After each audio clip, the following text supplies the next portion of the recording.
നീ എൻ്റെ സർവവും, നീ എനിക്കുള്ളവൻ. നീ എൻ്റെ സർവവും, എല്ലാറ്റിലും നിൻ ജീവൻ എൻ പേർക്കായി തന്നതിനാ നീ എൻ്റെ സർവവും, എല്ലാറ്റിലും നീ എൻ്റെ സർവവും, നീ എനിക്കുള്ളവൻ. നീ എൻ്റെ സർവവും, എല്ലാറ്റിലും. യിരെമ്യാവ് പ്രവാചകന്റെ പുസ്തകം 26-ാം അധ്യായം. യോശിയാവിൻ്റെ മകനായി യഹൂദ രാജാവായ യെഹോയാക്കീമിൻ്റെ വാഴ്ചയുടെ ആരംഭത്തിങ്കൽ യഹോവയെങ്കിൽ നിന്നുണ്ടായ അരുളപ്പാടാവിത്. യഹോവ ഇപ്രകാരം അരുളി ചെയ്യുന്നു: നീ യഹോവയുടെ ആലയത്തിൻ്റെ പ്രാകാരത്തിൽ നിന്നുകൊണ്ട് യഹോവയുടെ ആലയത്തിൽ നമസ്കരിപ്പാൻ വരുന്ന സകല യഹൂദ പട്ടണക്കാരോടും പ്രസ്താവിപ്പാൻ ഞാൻ നിന്നോട് കൽപ്പിക്കുന്ന സകല വചനങ്ങളുടെയും അവരോട് പ്രസ്താവിക്കാം. ഒരു വാക്കും വിട്ടുകളയരുത്. അവരുടെ ദുഷ്പ്രവൃത്തികൾ നിമിത്തം ഞാൻ അവർക്ക് വരുത്തുവാൻ വിചാരിക്കുന്ന അനർത്ഥത്തെക്കുറിച്ച് ഞാൻ അനുതപിക്കത്തക്കവണ്ണം. പക്ഷേ അവർ കേട്ട് ഓരോരുത്തൻ താൻ്റെ ദുർമാർഗം വിട്ട് തിരിയുമായിരിക്കും.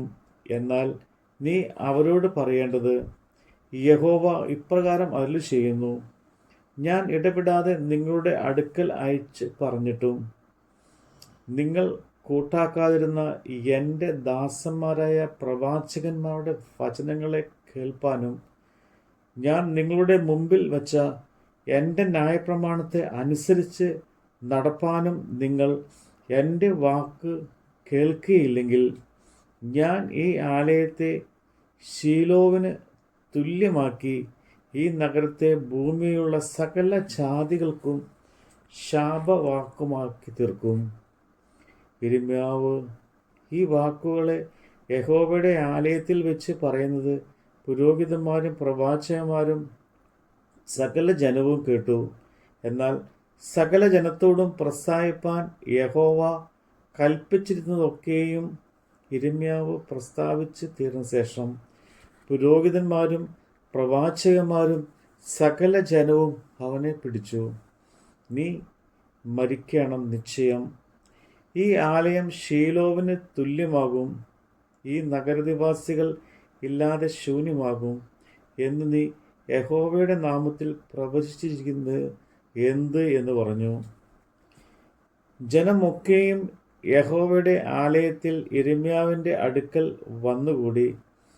ഈ കാര്യം യഹൂദ പ്രഭുക്കന്മാർ കേട്ടാറെ അവർ രാജാവിൻ്റെ അരമനയിൽ നിന്ന് യഹോവയുടെ ആലയത്തിലേക്ക് കയറി ചെന്നു. യഹോവയുടെ ആലയത്തിൻ്റെ പുതിയ പടിവാതിലിൻ്റെ പ്രവേശന വാതിക്കൽ ഇരുന്നു. പുരോഹിതന്മാരും പ്രവാചകന്മാരും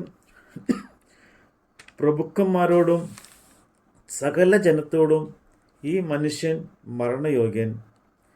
അവൻ ഈ നഗരത്തിന് വിരോധമായി പ്രസ്താവിച്ചിരിക്കുന്നത് നിങ്ങൾ സ്വന്തം ചെവി കൊണ്ട് കേട്ടുവല്ലോ എന്ന് പറഞ്ഞു. അതിന് യിരെമ്യാവ് സകല പ്രഭുക്കന്മാരോടും സർവ്വജനത്തോടും പറഞ്ഞത്: നിങ്ങൾ കേട്ടിരിക്കുന്ന വാക്കുകളൊക്കെയും ഈ ആലയത്തിനും ഈ നഗരത്തിനും വിരോധമായി പ്രവചിപ്പാൻ യഹോവ എന്നെ അയച്ചിരിക്കുന്നു. ആകയാൽ നിങ്ങൾ നിങ്ങളുടെ നടപ്പും പ്രവൃത്തികളും നന്നാക്കി നിങ്ങളുടെ ദൈവമായ യഹോവയുടെ വാക്ക് കേട്ട് അനുസരിപ്പിൻ. എന്നാൽ യഹോവ നിങ്ങൾക്ക് വിരോധമായി അരുളി ചെയ്തിരിക്കുന്ന അനർത്ഥത്തെക്കുറിച്ച് അനുതപിക്കും. ഞാനോ ഇതാ നിങ്ങളുടെ കയ്യിൽ ഇരിക്കുന്നു. നിങ്ങൾക്ക് ഇഷ്ടവും ന്യായവുമായി തോന്നുന്നതുപോലെ എന്നോട് ചെയ്തു കൊള്ളുവിൻ. എങ്കിലും നിങ്ങൾ എന്നെ കൊന്നുകളഞ്ഞാൽ നിങ്ങൾ കുറ്റമില്ലാത്ത രക്തം നിങ്ങളുടെ മേലും ഈ നഗരത്തിൻ്റെ മേലും അതിലെ നിവാസികളുടെ മേലും വരുത്തും എന്ന് അറിഞ്ഞുകൊള്ളുവിൻ. നിങ്ങൾ കേൾക്കെ ഈ വാക്കുകളൊക്കെയും പ്രസ്താവിക്കേണ്ടതിന് യഹോവ എന്നെ നിങ്ങളുടെ അടുക്കൽ അയച്ചിരിക്കുന്നു. സത്യം. അപ്പോൾ പ്രഭുക്കന്മാരും സകല ജനവും പുരോഹിതന്മാരും പ്രവാചകന്മാരും ഈ മനുഷ്യൻ മരണയോഗ്യനല്ല, അവൻ നമ്മുടെ ദൈവമായ യഹോവയുടെ നാമത്തിൽ അല്ലോ നമ്മോട് സംസാരിക്കുന്നത് എന്ന് പറഞ്ഞു. അനന്തരം നഗരത്തിലെ മൂപ്പന്മാരിൽ ചിലർ എഴുന്നേറ്റ് ജനത്തിൻ്റെ സർവ്വ സംഘത്തോടും പറഞ്ഞത്, യഹൂദ രാജാവായ ഹിസ്കിയാവിൻ്റെ കാലത്ത് മോരഷ്ഠനായ മിഖായാവ് സകല യഹൂദ ജനത്തോടും പ്രവചിച്ചു. സിയോനെ ബയൽ പോലെ ഉഴുതു കളയും, യെരുശലേം കൽക്കൂന്നായും ഈ ആലയമുള്ള പർവ്വതം വയാന്തരഗിരികളായും തീരും എന്നിങ്ങനെ സൈന്യങ്ങളുടെ യഹോവ അരുളി ചെയ്യുന്നു എന്ന് പറഞ്ഞു. യഹൂദ രാജാവായ ഹിസ്കിയാവും സർവ്വ യഹൂദന്മാരും അവനെ കൊന്നു കളഞ്ഞുവോ.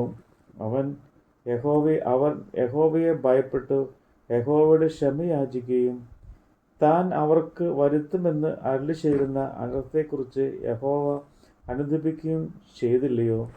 നാമോ നമ്മുടെ പ്രാണന് വലിയൊരു അനർത്ഥം വരുത്തുവാൻ പോകുന്നു. അങ്ങനെ തന്നെ കിര്യാത്ത് യയാരീമിൽ നിന്നുള്ള യെശയ്യാവിൻ്റെ മകനായ ഊരിയാവ് എന്നൊരുത്തൻ ശമയാവിൻ്റെ മകനായ ഊരിയാവ് എന്നൊരുത്തൻ യഹോവയുടെ നാമത്തിൽ പ്രവചിച്ചു. അവൻ യിരെമ്യാവിൻ്റെ സകല വാക്കുകളെ പോലെയും ഈ നഗരത്തിലും ഈ ദേശത്തിലും വിരോധമായി പ്രവചിച്ചു. യെഹോയാക്കീം രാജാവ് അവൻ്റെ സകല യുദ്ധവീരന്മാരും സകല പ്രഭുക്കന്മാരും അവൻ്റെ വാക്കുകളെ കേട്ടപ്പോൾ രാജാവ് അവനെ കൊന്നുകളയുവാൻ വിചാരിച്ചു. ഊരിയാവ് അത് കേട്ട് ഭയപ്പെട്ട് മിസ്രൈമിലേക്ക് ഓടിപ്പോയി. യെഹോയാക്കീം രാജാവ് ചില ആളുകളെ അക്ബോരിൻ്റെ മകനായ എൽനാഥാനെയും അവനോടുകൂടെ മറ്റു ചിലരെയും മിസ്രൈമിലേക്ക് അയച്ചു. അവർ ഊരിയാവിനെ മിസ്രൈമിൽ നിന്ന് യെഹോയാക്കീം രാജാവിൻ്റെ അടുക്കൽ കൊണ്ടുവന്നു. അവൻ അവനെ വാൾ കൊണ്ട് കൊന്ന് അവൻ്റെ ശവത്തെ സാമാന്യ ജനത്തിൻ്റെ ശ്മശാനത്തിൽ ഇട്ടുകളഞ്ഞു. എന്നാൽ യിരെമ്യാവെ ജനത്തിൻ്റെ കയ്യിൽ നിന്ന് ഏൽപ്പിച്ച് കൊല്ലാതിരിക്കേണ്ടതിന് ഷാഫാൻ്റെ മകനായ അഹീക്കാം അവന് പിന്തുണയായിരുന്നു. നമ്മുടെ കർത്താവിൻ്റെ വചനമാണ് നമ്മൾ കേട്ടത്. തേനിലും മധുരമാ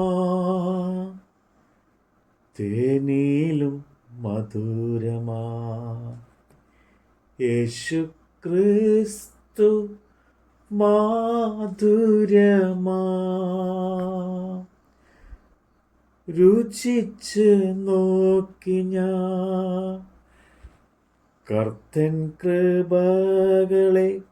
യേശു ക്രിസ്തു മാധുരമാ രുചിച്ച് നോക്കി ഞാൻ കർത്തൻ കൃപകളെ. യേശു ക്രിസ്തു മാധുരമാ.